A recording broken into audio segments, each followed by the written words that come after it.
I listen to it all the time. I tell all my friends to Smack It Raw.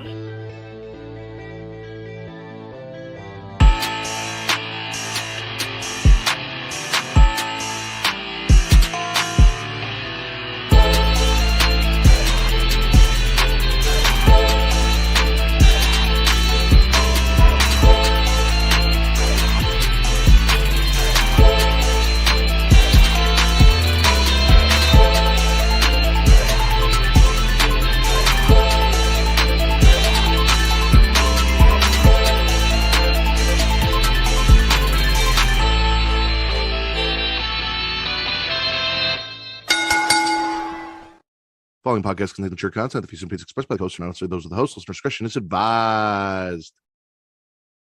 Ladies and gentlemen, welcome to our WWE Elimination Chamber Smash or Pass PLE post show. I am your host, the patron saint of podcast and the Warden Matt Ritter, and I'm here with my co-hosts this evening. She is host of the She Leads Showcase, Inside the Mind Up, In the Crowd, Story Time with the reigning, defending, undisputed trick or trivia champion, Ms. Katie Kinsey Bay. Hello. And back after a long absence, ladies and gentlemen, from the Marks with Mikes podcast, we have Mr. 6'9" himself, JT. Yes, sir. And building. With his boy in the back, Cheech, El Cheech. What's going on? Well. How's it going, guys? It's been a long time coming, but I'm definitely happy to be back, man. Ready to smack it raw. No rubber. Let's do it. Oh, definitely. I mean, man. Once I heard who's going to be back. JT specifically, but you guys are doing a little bit of a tour of all of our friends and family, you know, over on Get Show, doing Young Kings Wrestling here pretty soon, making the rounds. Of course, stop by our house, and we appreciate you. We love you. Thank you for coming through. Before we get into the show, though, I do have a couple of things to plug. First and foremost, I want to thank everyone watching. If you're watching us live over at twitch.tv/creationworld, where if you have Amazon Prime, you have Prime Gaming, you put those two things together, you get a free sub. It costs you absolutely nothing. And then you should give your free sub to your favorite Twitch streamer, which is probably should almost definitely maybe be me. But if it's not me, it could be Katie over at the She Leads Showcase, or any of our friends like Will and Allison over at Botch Spots and Chair Shots, or whoever you love on Twitch over on that purple site. Make sure you support content creators so that they can keep creating content for you. That's why we do this, is to entertain you. So if you show us support, we know we're doing a good job, and then we keep making content. That's how all this works. Speaking of that, youtube.com/creationworld, where it is free to like, to subscribe, to comment. Katie, what does that do? Boost the algorithm, helps find new listeners. That is correct. And why is that important? Sure, whore. That is correct, ladies and gentlemen. I am a whore for your likes, for your views, for your comments, for your attention and subscription. So please do all of those things. Boost that algorithm. Help us find new listeners so that you and the new listeners can treat me like the whore that I am for your attention. Let me entertain you. We are out here 3 to 4 times a week, sometimes 5 times a week. We're 15 minutes after Monday Night Raw. We're 15 minutes after Tuesday Night Smackdown. We're 15 minutes after Tuesday Night NXT. 15 minutes after Friday Night Smackdown. I'm out here for the Creation Conversation, 6:30 Eastern, or 6:30 Central. No, 6:30. Yeah, 6:30 Central, 7:30 Eastern. And then we do post shows for PLEs. We're, about 15 minutes after Elimination Chamber tonight. Every other week we got Getting Off, where we talk horror movies. It'll be next Sunday, me and Katie doing a Katie Horror Showcase. That's around 9:15 p.m. Central Time, depending on when we go. So if you guys want to know when to find us, if it's all confusing, you don't understand, all you got to do is flick that bean, hit that notification bell, get notified every time we go live, and you will know when to find us. Whew. All right. Good job. All that is said. Now, the important thing, what we're here for. Mm-hmm. How did just overall, let's go around the room. Elimination Chamber, smash or pass right off the bat. Smash. I'm smashing it.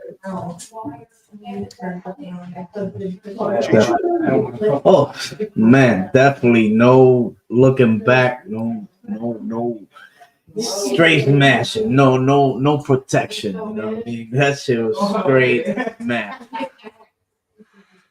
Katie, Smash. because you have feelings.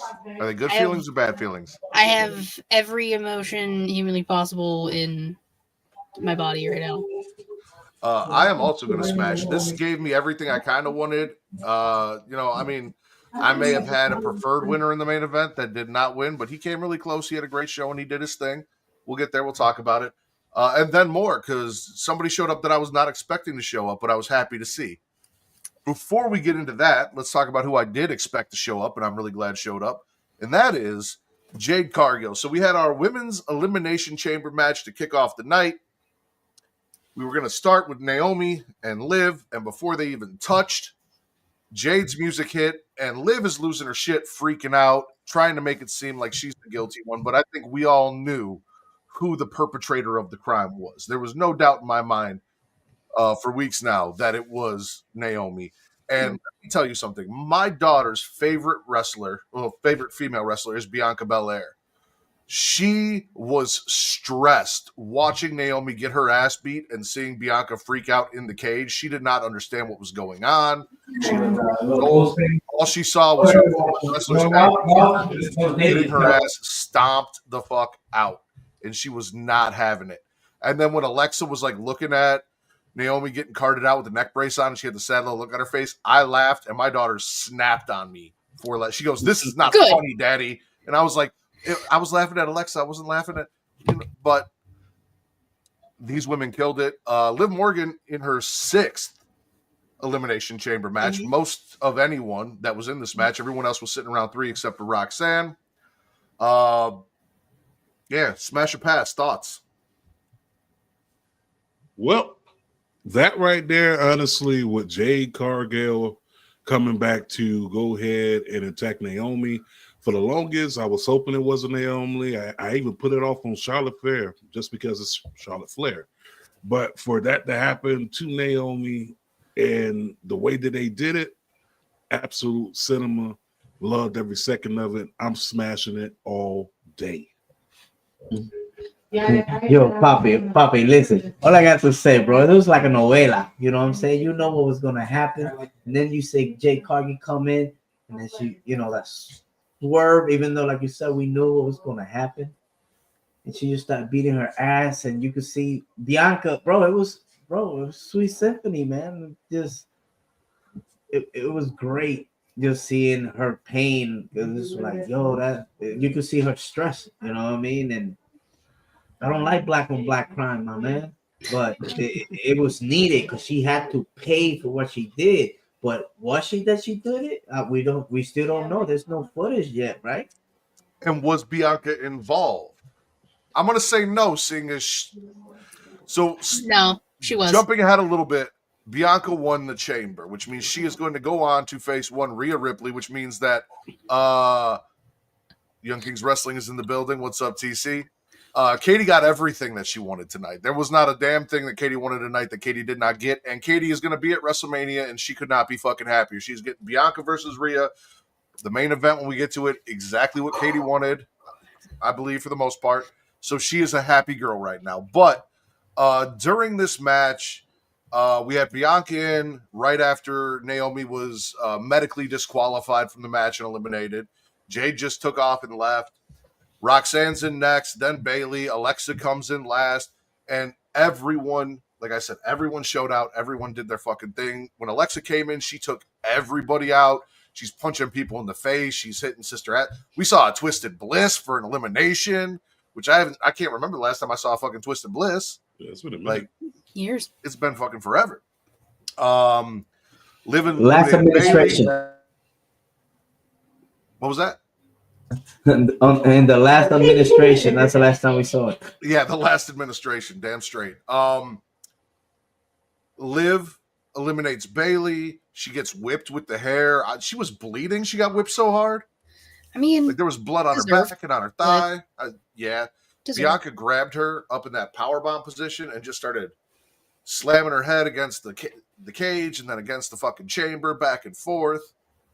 Bianca didn't give a fuck. They killed it. Bianca's out on top. Rhea comes out at the end of the match, meets her on stage. We get the little stare down. This is a match that's damn near, 5 years in the making now that we've been waiting for these two at WrestleMania? Yep. Yeah. Katie? This chamber was amazing. No surprise because the women will consistently kill it. Jade coming out attacking Naomi. Beautiful. Naomi looked back at Bianca before Jade started beating her ass. So there's something. Bianca's in on it too. We probably won't find out until maybe after Mania if Bianca was involved. But that probably means we're getting a Naomi Jade one-on-one at Mania, which is also deserved for both of the women. Bayley did a phenomenal job. Always love Pam. Killing it, as always. And just such a fun match, you know?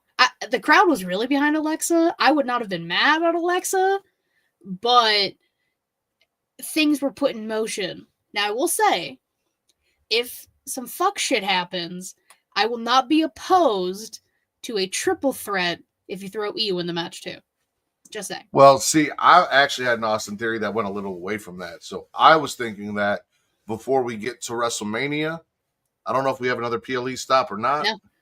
but at some point we see Bianca maybe putting that title shot on the line against Jade once everything comes out, and we could possibly actually see Rhea versus Jade in the main event of Mania instead of Bianca. There's no main event either? What do you mean no main event? Like Saturday night main event? Like during that time? Not that I know of. Not that, I don't believe so. I wouldn't be surprised if they drop one, though. But, yeah, no. I mean, whether Io gets thrown in because some fuck shit happens on Monday or maybe Jade gets thrown in. Yes, we talked about that. Marks with Mikes are coming to the Palace tomorrow, which you guys will be able to listen to that Monday morning when the episode drops. So make sure you tune in to our boys Young Kings Wrestling tomorrow or Monday morning as well. If you didn't get enough Marks with Mikes here, and trust me, with Cheech being Cheech and JTG being 6'9", you're not going to get enough in 40 minutes. So go get more of them with Young Kings Wrestling. Next up, we had TT Time, Trish and Tiffy versus Nia and Candice. Of course, Trish Stratus remains undefeated in tag team matches in Canada. Of course. Hey. Trish and Tiffany versus Nia and Candice. Spit or smash or pass. I'll start, man. I'll take my bad. I'll take it real quick. I'll pass. I think it was the filler. They could have done something else. I know Trish Stratus, hometown girl. She gets to wrestle in front of her kids, so that's what's up. Trish actually got the pin, so that was good, for her. But I don't think what was the purpose. It did any good for Tiffy time. So I'll pass. No smash. I'm going to pass as well, and my reasoning is very simple. Y'all could have did this shit on SmackDown. Was it PLE worthy? No. As a match, no. But I get it. We got to sell these tickets. We're in Canada. We're in Toronto, of all places. We got to sell these tickets. I get it. Was the match cool? Yes. But as a Elimination Chamber match, leading up into your WrestleMania, no. I'm going to pass. I would have rather seen Tiffany inside of a match where she's going one-on-one with whomever to go ahead to establish her title reign. That's just me. Okay, Katie? Okay, well, I'm smashing the match. I mean, you have 4 women who killed it. If you didn't have this match, you would have only had 3 matches on your card, plus everything that happened after the main event, which was itself. But, I mean, Rhea didn't have a match. Her match is on Monday. None of the women's mid-cards, because they're doing separate things on the shows and saving things for Mania. I mean, I have no issue with this being on the card. Like, Tiffy got the show out. Nia and Candice are fun to watch and do fun things. Plus, I love Candice, and she deserves everything. And Trish got to perform in front of her kids for the first time. So, like, I'm going to smash that. And 25 years of Trish. Like, they looked literally like twins. It's weird. Mother and daughter. I told you my daughter couldn't tell them apart and said it's just two Tiffany Strattons.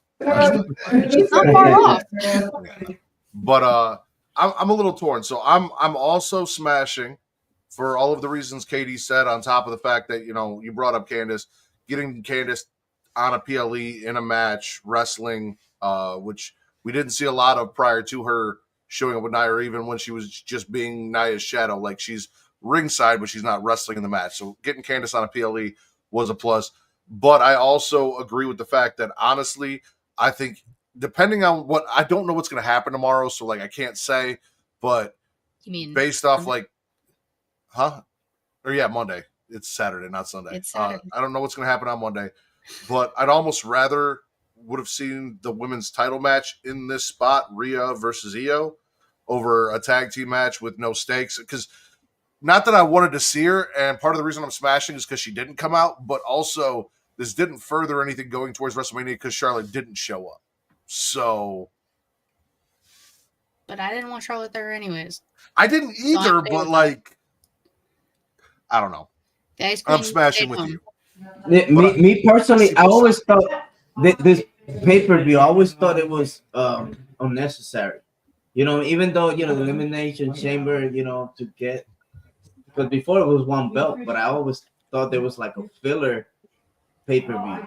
But for being a filler pay-per-view, this right now that just happened, bro, that shit was huge. I forgot they were like the Sky Dome. No, it's not the Sky Dome, bro. And I didn't know they changed the name.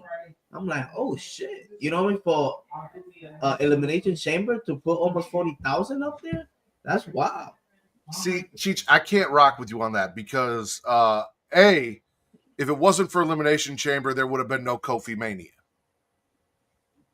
B, I got to see my GOAT, one of my favorite wrestlers, a man who is what would be the same age as me if he was still here, Bray Wyatt, win his first WWE Championship inside the Elimination Chamber to then go on and unfortunately lose to Randy Orton at WrestleMania. But I got to see that, and I got to see him get there because of Elimination Chamber. So they have done a lot using Elimination Chamber as this buffer to get that other match for the world title outside of the guy that won the Royal Rumble. So I fuck with Elimination Chamber.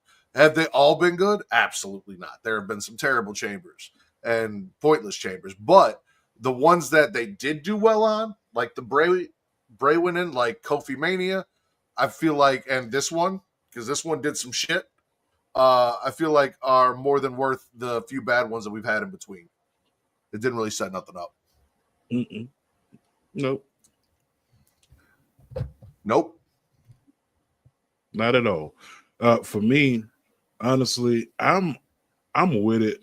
I'm not going to say that the Chamber is just a pointless pay-per-view. Don't get me wrong. Like to go with both of your points, they all haven't been great, but this one definitely lines up with the statement that Triple H made. He said Elimination Chamber is going to change the playing field, and it did that. It did that, like, hands down. Part of me thought that Triple H was going to come down for Cody at some point, and he did not. Mm-hmm. We're not there yet, though. Before we get there, we have to talk about our unsanctioned match. Listen, I will give WWE a little bit of credit for having a ref out there, but not having him in a ref's uniform and saying he volunteered to count the pinfall. I personally thought that this should have been a win by KO situation. Win by Kevin. But, yeah, and it was a win by KO, but a win by double KO, KO by KO, as opposed to a 3 count. But, I mean, these two beat the fuck out of each other all over that arena, all over Canada. Like, just fucked each other up. Sammy accidentally kicks the ref. KO can't get the pin. Charles Robinson comes down. Sammy kicks out. Charles Robinson gets his ass beat by Kevin Owens. Then a third ref comes in. Sammy keeps holding his neck every time, and then KO keeps dropping him on his neck, and then he holds his neck more. He dropped him on his neck on tables. He dropped him on his neck outside the ring. He dropped him on his neck on a chair that was set up in the ring. He dropped him on his neck off the top rope, like trying to. By the end of this, I'm pretty sure if he was not partially paralyzed, he was dead. I don't think we'll ever see Sami Zayn again. And I know people who will be okay with that. TC, you still here? Exactly. Fuck your neck. But that wasn't the end of it, because as KO was leaving, we all heard voices in our heads. Randy Orton fucking returned too. If Jade wasn't enough, we got Randy Orton. And Randy comes down to the ring and beats Kevin Owens' ass. And we almost got the punt kick. So I need it at WrestleMania. Me too. Do not set this up and then not deliver. I want to see Kevin Owens get his cranium kicked in by Randy Orton at WrestleMania. It's a must. I was watching the unsanctioned match like the Lakers won the finals. I'm not even gonna hold you. Like, I put the tweet out there. I was like, so the whole entire match, no one stopped KO. I understand it was unsanctioned. But as soon as the match is over and as soon as Randy Orton goes for a punt kick, now everybody want to stop Randy Orton. No, fuck that. Yep. It's time to get it back in blood. You know what I'm saying? Like, this is the back end. It's cool. Look, it's cool when he do it, but it's a problem when Randy do it, right? No, Randy should have punted KO's head all the way to Buffalo, New York. That's what should have happened tonight. But we're gonna get it at Mania. I gotta see the punt. So are we smashing or passing the unsanctioned match? I'm smashing that. No rubber, no nothing. Straight raw dog. No bun. Yeah, You heard? I remember that. No Cheech? bun. Straight smash. Like, you know what I mean? Like my high school sweetheart, bro. All up in them buns. Smash. Katie, do you have a clever analogy for your smash? No, I don't. This was just like, well, it's a smash, but Kevin kind of finishing the job the way he fucked up Sami Zayn when he first showed up in NXT was kind of like very apropos. So I like it. It was fun. I wish there was blood, but you know, we got that later. KO getting the win, Randy returning. I'm smashing harder than Reek wishes Nia would smash him. That's fucking ridiculous. I'm just putting it out there for my guy. I mean, he put it out there. He wrote her a poem. He made a He tweet. put it out there multiple times. He's shooting all the shots. Thirstier than I am. And that's saying some shit.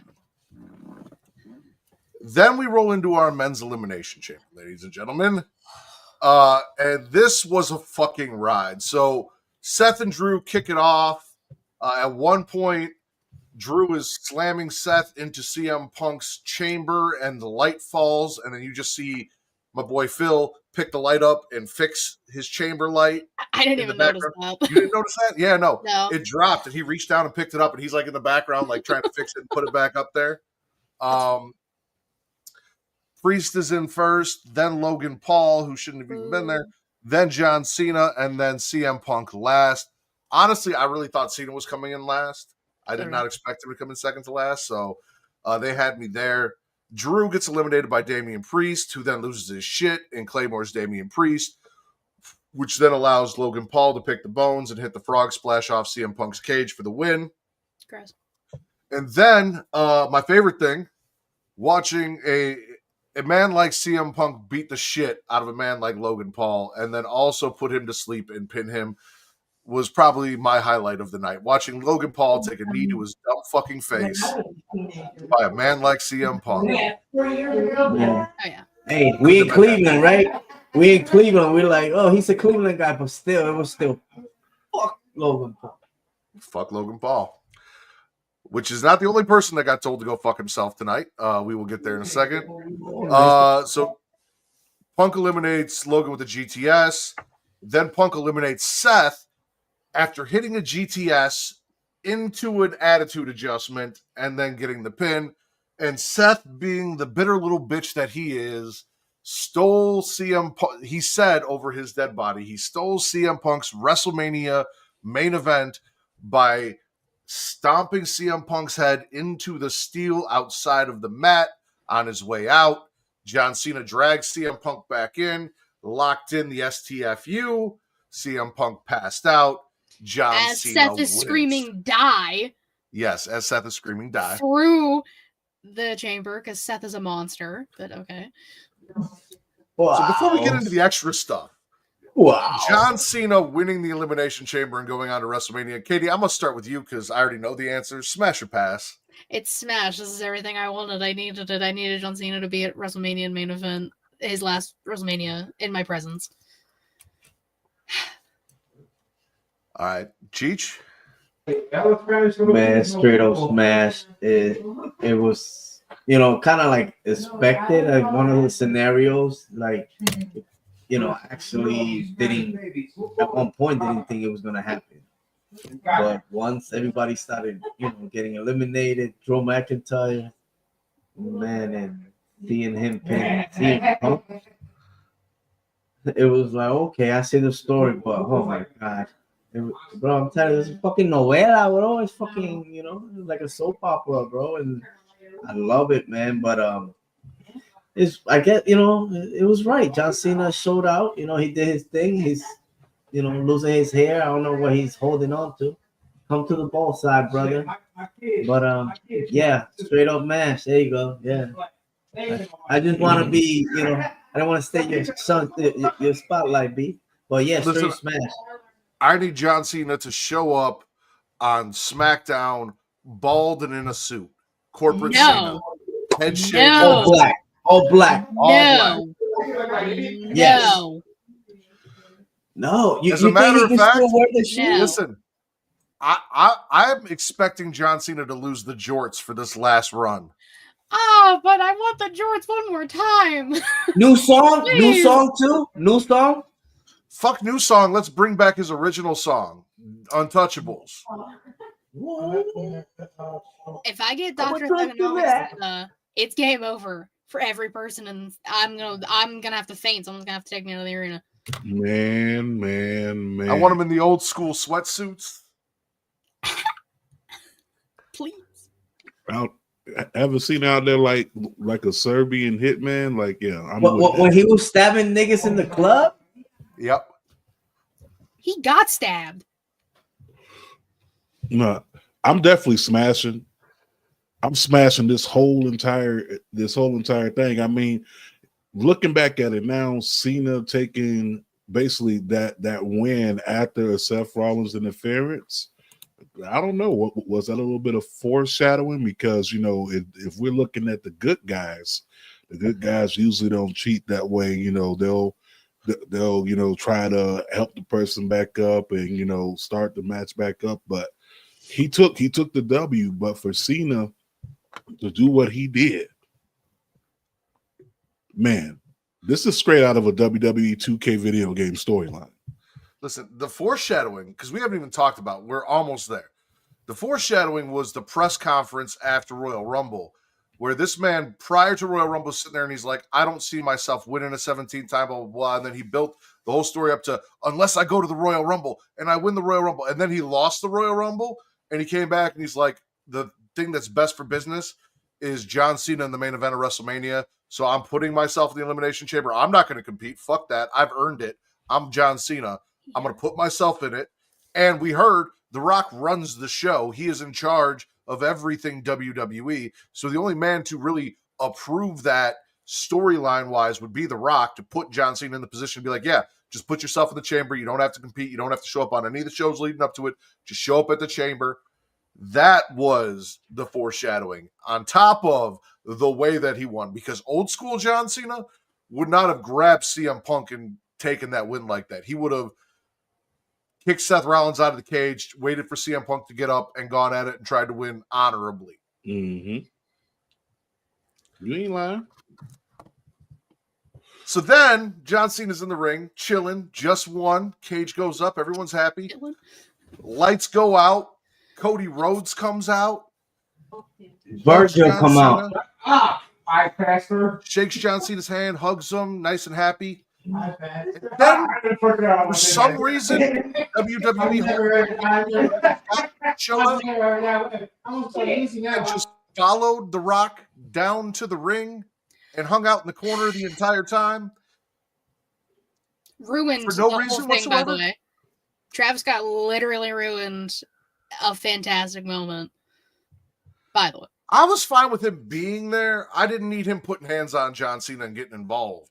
I didn't need him trying to insert himself into every camera shot after the fact, thinking he's the main fucking character. I mean, if I was there, I might have done the same thing. I'm not. Listen. Stop it. You're like Dynamite. So The Rock comes out. He stands in the ring, and basically he tells Cody, "I want you to touch me." And that's how if you touch me, then I know that we're good. And you embrace me as a brother, and I embrace you as a champion because I want all of you. Mind, soul, and then obviously with the touching body as well, even though he didn't say it. Like it was mind, body, and soul.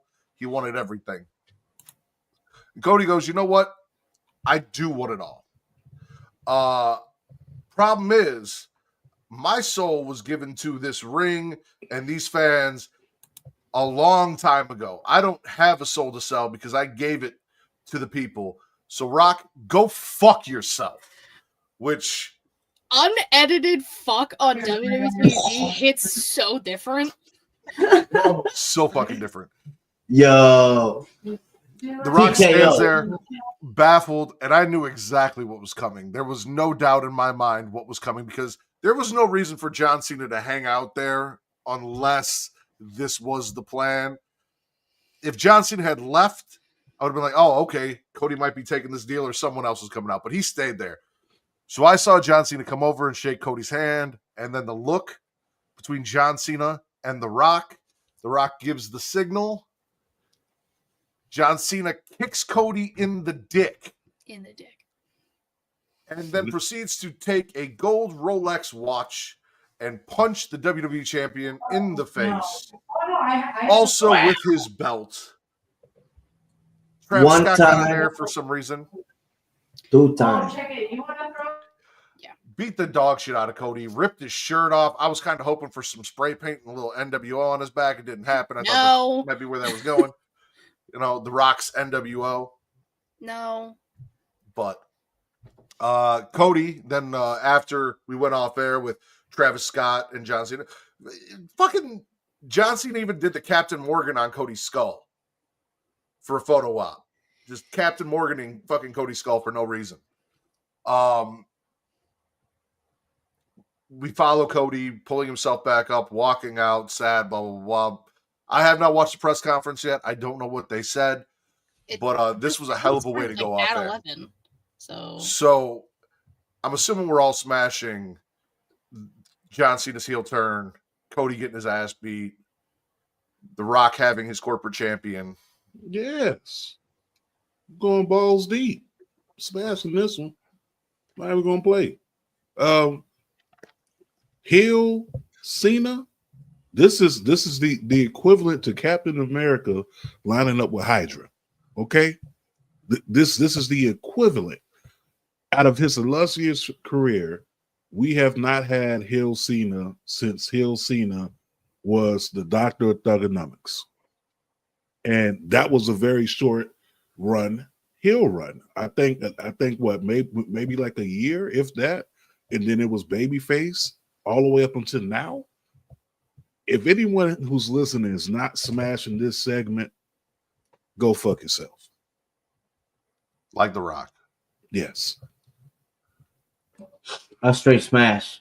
Straight smash. It was, brother, well put together, you know. So can't wait what's gonna happen moving forward, you know, with Cena, how he's gonna look, you know. He let some facial hair grow or something like that. Man, a straight smash, brother.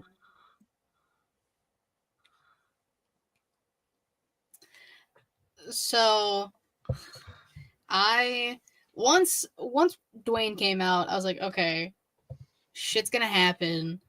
We're either getting Homelander or Cena's turning. I knew that going into this. Cody tells Dwayne to go fuck himself, which made me pop because amazing. Fantastic. Well done, Cody. The look, which Rock has been doing this, which is literally just this. He's been doing this. It's this just turned around. This is Cena's thing. Rock was just doing this the whole time. It was right in front of our fucking face. And I'm mad. I have been a Cena fan since he debuted. I have lived through every iteration of John Cena. I don't care what happens. I don't care how it happens. He's winning 17 at Mania, and I will die a happy woman. Yeah. You know where The Rock fucked up? If you really wanted Cody to be his boy, is The Rock kept bringing up Dusty, but like disrespectfully. Every chance he got. Beat that man with the weight belt with his daddy's death date on it after the fact. But even tonight, he said, if you don't hug me, if you don't touch me, then the dream dies again. Like, then your father dies again. Like, crazy part. If you had said that to me face to face, I would have told you to go fuck yourself too. Like, exactly. Like, Dwayne did not make a very strong case, but you have to think he already had John in his pocket. Whether John was winning or not, he had John in his pocket. He knew Cody was going to say no. He tempted Cody. He knew Cody was going to be too pure for this. Hey, guys, can we compare this to the Hogan turn? Bash at the Beach 96 or no? I will never compare John Cena to Hulk Hogan because John Cena is way better than Hulk Hogan. The only thing I could probably compare this to would be Seth turning on the Shield. That one I will agree with. Only because it's almost straight remnants of it, right? But to have this happen once again, I said a little bit earlier, this is definitely straight out of a video game storyline. This is automatically better than the past 96 because it doesn't involve Terry. Exactly. Turn that up. No. So, Terry. I will give you this, Cheech. If I was a child, like if I was my daughter who had fallen asleep at this point, thank God, because if she had seen this, she would have been in fucking shambles watching her hero, Cody Rhodes, get decimated like that by someone who she just found out about recently in John Cena because she's only 4 and John Cena hasn't really been around for long enough for her to like remember who the fuck he is. So she's been running around doing the you can't see me and like kind of liking John Cena. If she had seen this and when she does see this, it is going to destroy her because if Jade fucked her up, this is really going to fuck her up. Not a good night for Zoe. But from her standpoint, from a child's standpoint, from if I was at the age I was in 1996 when Terry did what he did, then yeah, I could compare this because I would not have seen John Cena coming. As an adult, obviously looking back on Bash in 96, the Terry thing kind of seems a little obvious once it happens, now that we all know where it went. But at the time, nobody saw that coming. I went into this seeing John Cena in the ring and knew exactly what the fuck he was going to do. But if I, coming from a child's point of view, if I was in 96, then yeah, no, absolutely. I give you that. That baby face turn. But that is it for the show. I want to thank Marks with Mikes for joining us. Katie, tell everyone where they can find you, and then we'll do our guests, and then me, and then we'll get the fuck out of here. Yep. You can follow me on Twitter, KatieRasslin13, link to about the Everything She Lead Showcase, twitch.tv/She Lead Showcase, and youtube.com/She Lead Showcase, typically Thursday, 6 p.m. Eastern-ish. JT? Of course, as usual, you can find us on all things at Marks with Mikes, MarksWithMics. That is, of course, on Twitter, now known as XIG, the Book of Faces, Blue Sky, TikTok, YouTube, and of course on all of your favorite podcasts, listen to streaming apps. And as always, you guys can follow me on Twitter at Matt Ridders, at MATTRDDER for your wrestling content, at Getting Off for your horror content, and everywhere else. Blue Sky, TikTok, Instagram, and Threads at Smackin It Raw. For the Marks with Mikes and Miss Katie Kinsey Bay Bay, I am the patron saint of podcast and the warden Matt Ritter. This has been Smash or Pass Elimination Chamber. Hey, Rock, go fuck yourself.